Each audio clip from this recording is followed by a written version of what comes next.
महान जैन ग्रंथ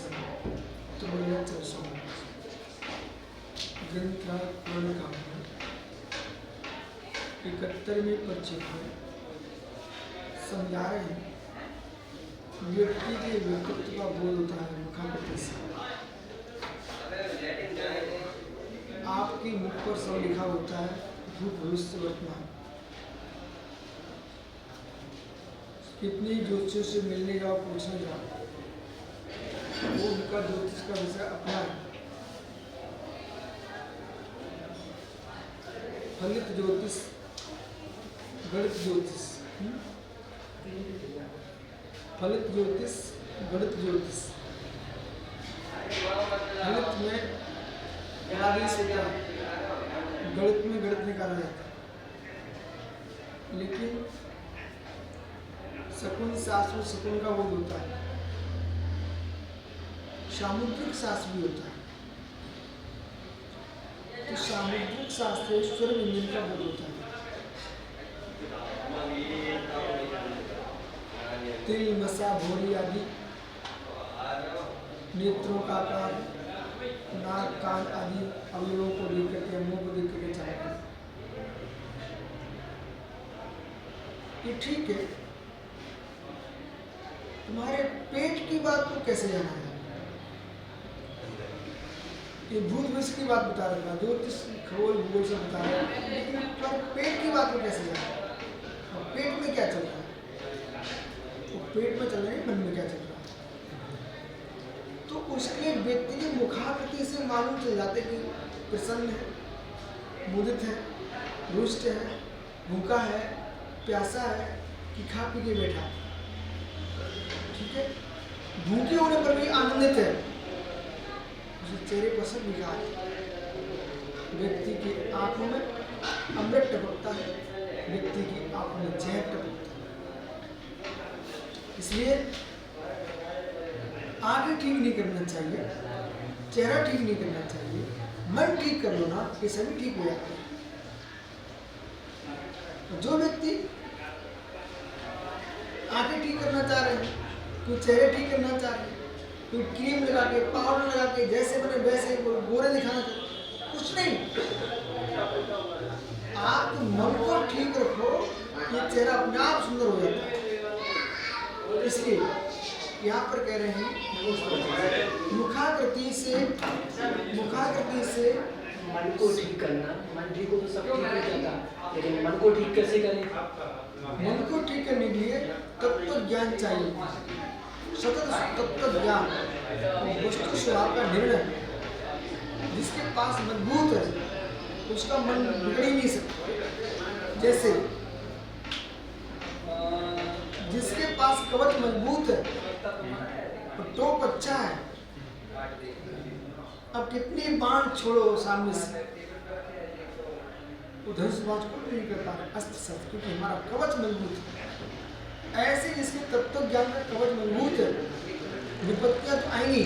ऐसा हो नहीं सकता कि महापुरुष भी हुए पुण्यात्मा, उनके भी दिन एक से नहीं निकले, उनके सामने विपत्तियां आई, आपके सामान्य जीवन में लोग। लेकिन विपत्तियां आए, ये विपत्ति का काम है। विपत्ति मुझे कष्ट दे पाए, ये मेरे पुरुषार्थ का काम है। हमारे पास तत्व निर्णय का जितना गहरा कवच होगा, उतना ही विपत्ति मेरा कुछ नहीं बिगाड़ पाएगा। आप आओ, हो जाओ, कर्म भी नहीं कुछ बिगाड़ पाएंगे। कर्म सर्वथा बिगाड़ना प्रारंभ कर देंगे, कोई जीव का मोक्ष नहीं हो पाएगा। पर गहरी बात है, देह मोह, बंधुओं का राग बीत प्राप्ता से दूर कर देता है। देह का ममत्व, बंधुओं का राग वीतरागत्व के निर्णय से दूर कर देता है।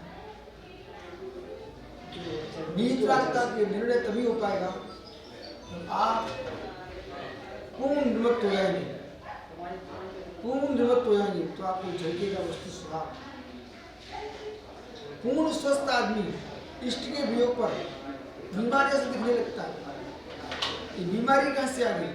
धीरे आप अपनी गहरे में जा चुके हो, उसको आप कसा के वशीभूत होकर के, मोर आपके वशीभूत होकर के अपने आप को आप अस्वस्थ कर लिए हो, जबकि आपका निर्णय होना चाहिए था मणिमंतो से रखा है गैर शरीर बच जाओ जीवाणु निशरणम तिसलो मणिसमम्य मणिमंत्र तंत्र वो हुई मरते बचावे हुई। जिसका निर्णय पक्का है तत्क्षण उसके आपके आंसू बंद हो गए। बोले ठीक है, जो उनके साथ हुआ है वो तो हमारे भी साथ होगा, तो सबके साथ होने वाला है। इसलिए वियोग संयोग था तब तक आनंद के साथ रहो, वो वियोग हो चुका है तो अपना आनंद भंग मत करो। किसी ने तुम्हारा सत्कार किया उसकी अनुभूति लो, अनादर किया है तो दुखी मत हो। अनादर करने वाले का निज का भाव है मैं स्वाधीन हूँ, ऐसा जिसका निर्णय है उस पर कुछ असर नहीं पड़ सकता। पर ये सत्य है उसके साथ रहने वाली परेशान जरूर रहेंगे। इसलिए परेशान रहेंगे क्योंकि ये तो अपने में जीने वाला है, दूसरे इस तत्व को जानते नहीं है, वे परेशान होंगे।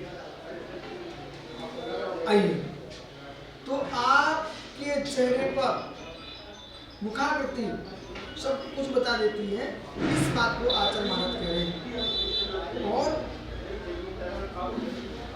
संसार का सबसे बड़ा ज्ञानी वही है जो दूसरे के मुख को देख करके पहचानना जानता है।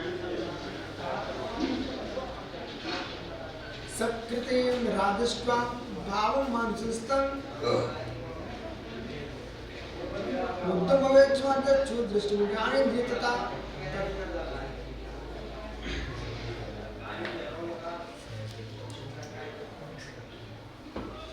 सकृति वो एक बार के देखने से नरम दृष्टवा भाव मानसम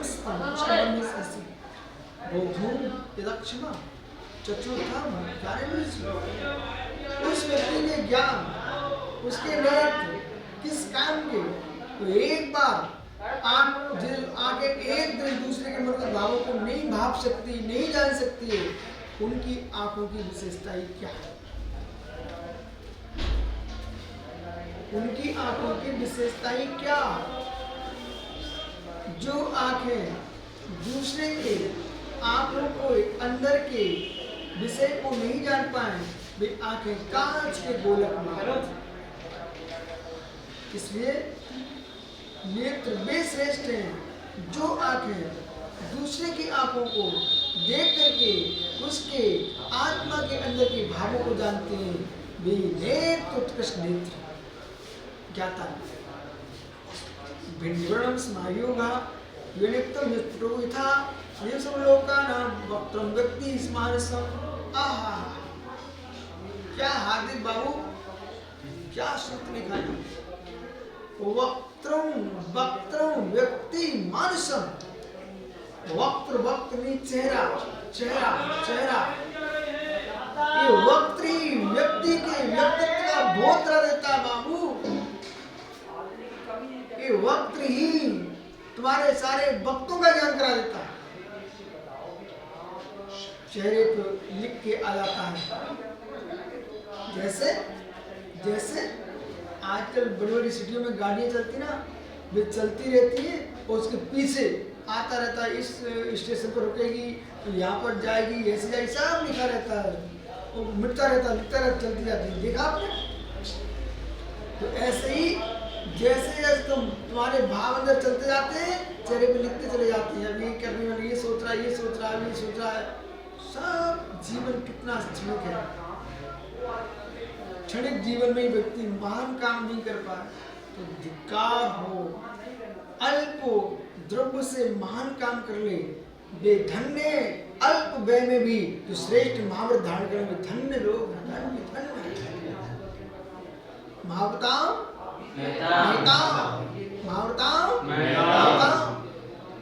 जो महापुरुष होते हैं वे महाव्रतों का निर्दोष पालन करते हैं, लेकिन शक्ति समर्थहीन लोगों से मार्ग दूषित होता है। समर्थहीन लोगों से भोला मार्ग दूषित होता है।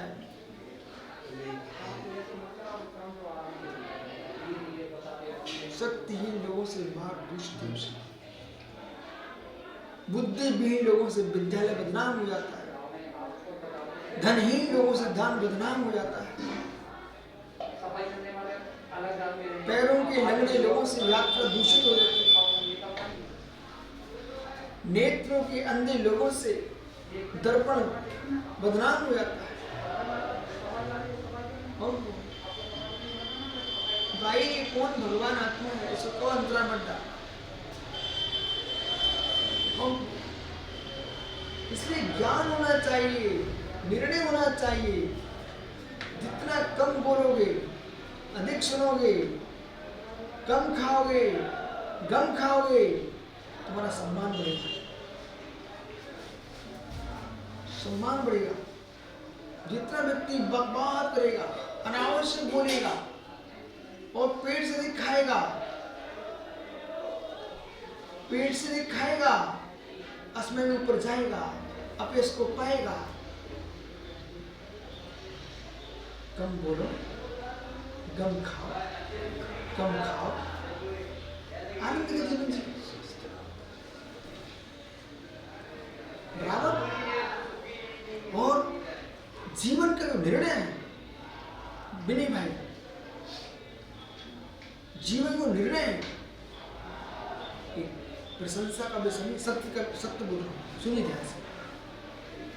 तुम विनोद में कहते 25 सालों में बोला, ठीक है, उसके अंदर की दृढ़ता की बात करो। ये दृढ़ता की बात करो, ठीक है, शरीर अस्वस्थ है, स्थूल है, वो मेरा सवाल है। उस व्यक्ति के लिए इतने प्रलोभन दिए गए हैं कि हम तुमको एक करा देंगे, वो करा देंगे, यहाँ चलो, वहाँ चलो। उसका भाई एक निराश है, तब भी अपने स्थान से चित नहीं हुआ। बेटा, जीवन में मृत्यु से कोई लेन देन नहीं है।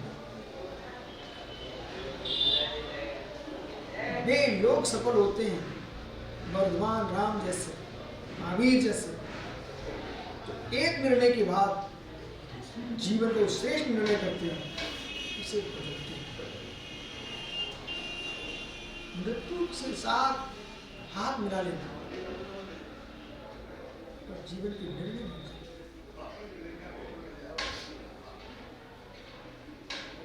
जिससे हमारा मार्ग दूषित होता है, उस स्थान को आप ध्यान दो। एक बात का बोला अभी पुल बन गए चारों तरफ। आपको मालूम, मैं छोटे में था, विद्यार्थी, एक जगह बेटा भिंडी के पास एक सिंधु नदी है। ये गंगा यमुना सरस्वती जो बहती है, तो वहाँ पर कुंवारी है, यमुना है, थोड़ी थोड़ी दूर पर, और सबसे बड़ी नदी चंबेल, ठीक है। चंबेल नदी कभी उपद्रव नहीं मचाती, अपनी सीमा व्यक्ति उसको इतनी बड़ी है, बाढ़ भी आती ना तो कभी इतना उपद्रव नहीं देखा जितना उपद्रव सिंधु नदी मचाती। काली सिंधु, जो वही काली सिंधु शिवपुरी में सब जगह घूमती है। एक बार सिंधु नदी एक बार, ठीक है, तो पुल जो होते हैं नियत स्थानों पर होते हैं, सब जगह पुल नहीं होते हैं। आप कभी तुम देखते आ रहे हो, हर जगह तो पुल नहीं होंगे, घाटों के नाम लिखे हुए, घाट की इंतजारी करो। अभी सरकार ने जगह जगह पुल बना दिए, पहले तो पुल नदियों पर थे, नौका से निकलना पड़ता था। ऐसे भी स्थान थे जहाँ नौका के साधन भी नहीं थे, उनको इंतजारी करना पड़ती थी 4 महीने तक कि कब नदी का पानी कम होगा तब उस पार जाते। ये 4 महीने इस पार इंतजारी करते थे, कब नदी का पानी कम होगा तब उस पार जाए। तो कुछ ऐसे भी स्थान होते थे, नदी नहीं, मार्ग ऐसे हैं या छोटे से नाले हैं बच्चे इंतजार ही करते थे कि कब सूखेंगे, फिर उस पार जाकर हम खेलेंगे मैदान में। जब छोटे से बच्चे नाला पार करने की इंतजार कर सकते हैं, ठीक है, नदी की बाढ़ को रुकने की इंतजार कर सकते हैं, ऐसे ही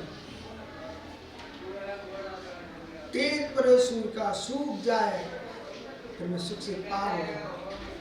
ऐसे तपस्या का तेज सूर्य पड़ जाए, शरीर की धातु सूख जाए, हम भव का सागर पार हो जाए। इंतजार ही करो, बैठ करके निर्णय नहीं बदलो, इंतजार ही करो।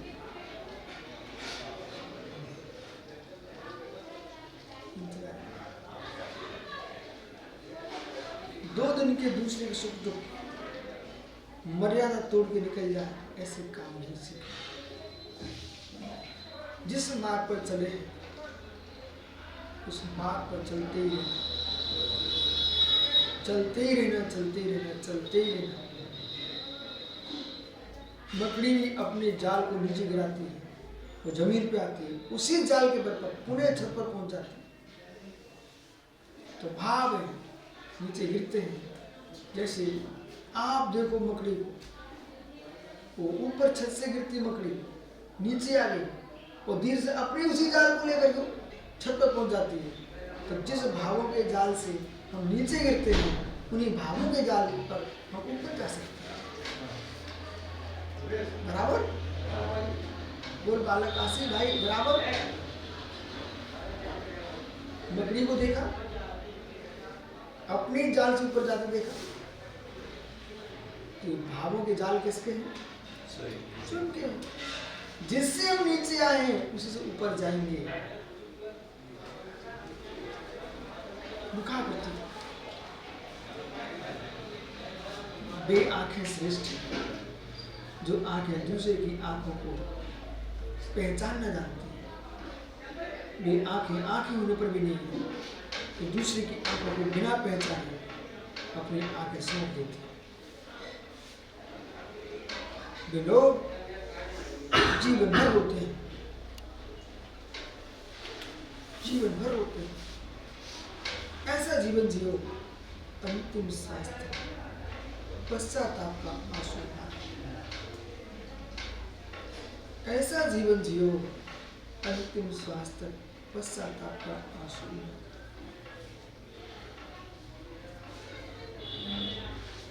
एक शब्द हमने बोला था, ध्यान दिया, वो मरण भी श्रेष्ठ है तो यश के साथ हो। वो जीवन किस बात का तो अपयश के साथ हो। अपयश का जीवन से मरण श्रेष्ठ। लेकिन ऐसा मान करके अपने मार्ग से दूर चले जाना, ये श्रेष्ठ नहीं है, पुरुषार्थ में दिखाना चाहिए। जगत को बदल देना सरल है, जगत में अपने मन को बदल देना कठिन है। मकान का चेहरा बोला, तेरे मकान का चेहरा दक्षिण की ओर था, उसे पूर्व में कर लेना सरल है,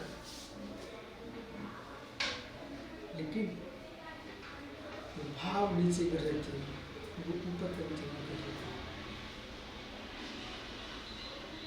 समझा भाई? उनकी मकान का द्वार बदल देना वास्तुकारों की सलाह से तो कोई बड़ी बात नहीं है। निज भाव की वास्तु से अपने मन के चेहरे को बदल लीजिए। तो बेटा क्यों हम दर दर की ठोकरें खाएंगे? यदि व्यक्ति अपने मन का दरबार बदल दे तो किसी बिटिया वाले की बिटिया का चेहरा देखने की इच्छा ना। मन के द्वार नहीं बदल पाते हैं, इसलिए बेचारों को दूसरी बिटिया का चेहरा देख करके जीवन भर उसके बच्चों का बल ढोना पड़ेगा।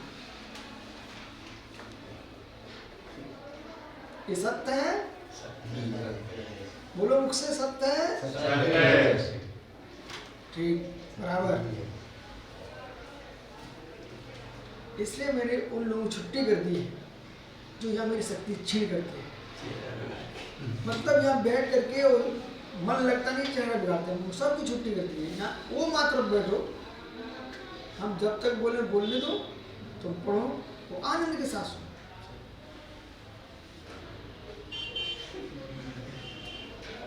घड़ी नहीं देखने का, मुझे देखो। आइए, तो यहाँ कह रहे हैं भिन्न वर्ण संयोगा, भिन्न वर्ण संयोगा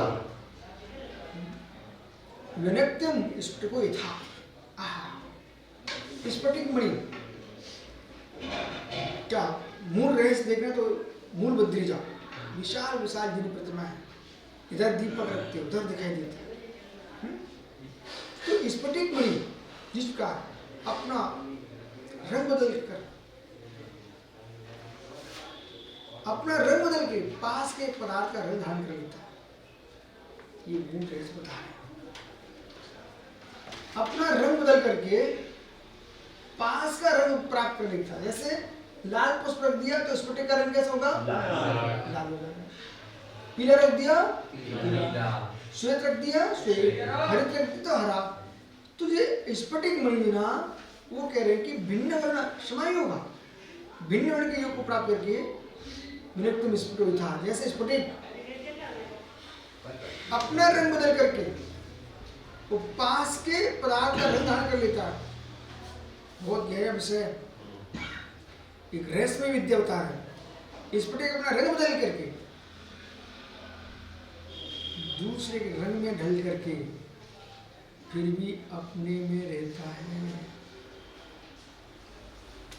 सामने वाले को दिखता है स्फटिक पीला हो गया, सामने वाले को दिखता है स्फटिक लाल हो गया, हरित हो गया, नील हो गया, श्याम हो गया, श्वेत हो गया, लेकिन अपने आप स्फटिक तो लेकिन बदला है पर सापेक्ष, ठीक है ना।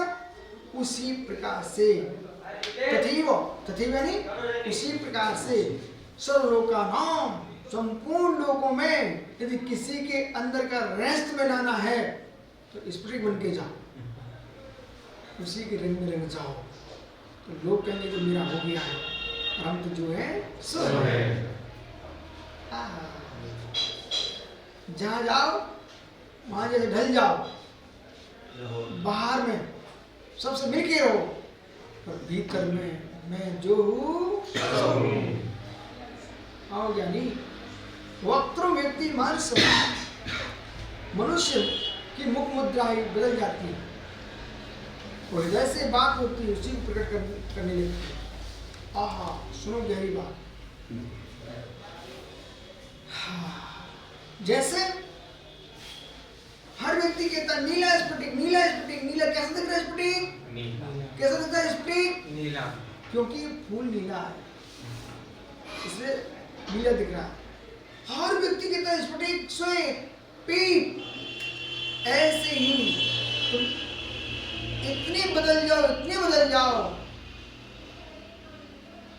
सामने वाले के रहस्य को पाना है तो हर व्यक्ति का है बस ये तो वही हो चुका है, ये तो वही हो चुका है। और सामने वाला का ये तो मेरा मित्र है, ये तो मेरा मित्र है, ये तो मेरा मित्र है। किसी के मन के भावों को लाना है तो फिर उसमें मिलना पड़ेगा।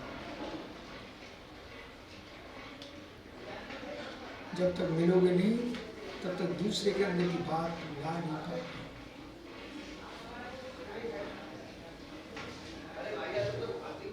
आदमी जब पहचान नहीं पाया कौन मित्र बन के आया, कौन मिल के आया है, तो मिल के आकर के हमारा सारा रहस्य निकाल दिया। लोग शादी के देश में मिल के आते हैं, ब्रह्मचारी के देश में मिल के आते हैं, मुक्ति के रूप में मिल के आते हैं। तुम अपने आप में पसीज जाओगे, पिघल जाओगे, तो तुम्हारे भीतर का सब कुछ निकाल के ले जाता है। आप बेटा कैसे मिलो? दूसरे दृष्टांत बनाइए। मक्खन निकलते देखा क्या? पूरा हाथ डाल दिया जाता मटकी में, रही घूमती ना मटकी में, पूरे में घूमती रहती है। वो मट्टा दही सोचे ये कितना मेरा मित्र है, मेरे साथ रहता, 24 घंटे घुस गया अंदर, बिल्कुल साथ में है, लेकिन अंदर ही अंदर मालूम चला दही के फुट्टे फुट्टे करके पानी कर दिया, पतला हो गया, पानी जैसा हो गया, दही का लोप हो गया। तब तक घूमती रही, दही का अस्तित्व समाप्त नहीं हो गया। फिर हाथ जाता एक हाथ गोपका का, फिर सोचता मट्ठा चलो कोई मुझे मिला तो दही तो मिट गया, तो लेकिन अभी हाथ आया है, हाथ घूमता रहता है, तब तक घूमता है जब उसका सार मक्खन को यूं लोला बनाया निकल गया। अब मट्ठा तुम बैठे रहो, तुम्हारी कीमत समाप्त। बोले क्यों? जो सार था वो हाथ के अंदर से निकाल ले गया। ऐसे कुछ राजनीतिक जो दल होते हैं तुम्हारे भीतर घुसेंगे, तुम्हारे अंदर का सब मक्खन निकाले जाएंगे। अब तुम बने रहो भरी मटकी, बने रहो मट्ठा, कीमत समाप्त। सुन ले बेटा, मैं समझा रहा हूँ आज से तुझे। ऐसे हाथ आता पोला सा और जाकर वो मथेगा, प्रेम देगा, पानी के छींटे भी मारेगा भाई हाथ, वो मालूम चला पूरा सार निकाल करके खोखला मट्ठा जा तब करो। ये है जासूसी की विद्या, समझ गए? इसलिए समझना चाहिए और जीवन में जियो, न झूठे भरोसे दो, न झूठे भरोसे दो। जीवन की सत्य, दूसरे के झूठे भरोसे में जियोगे तो तुम रोगे भविष्य में, और दूसरे को झूठे भरोसे दोगे तो उसे रुलाओगे तो भविष्य में। दोनों अवस्थाएं घातक है। मत जियो झूठे भरोसे, मत जियो झूठे भरोसे। नंबर 1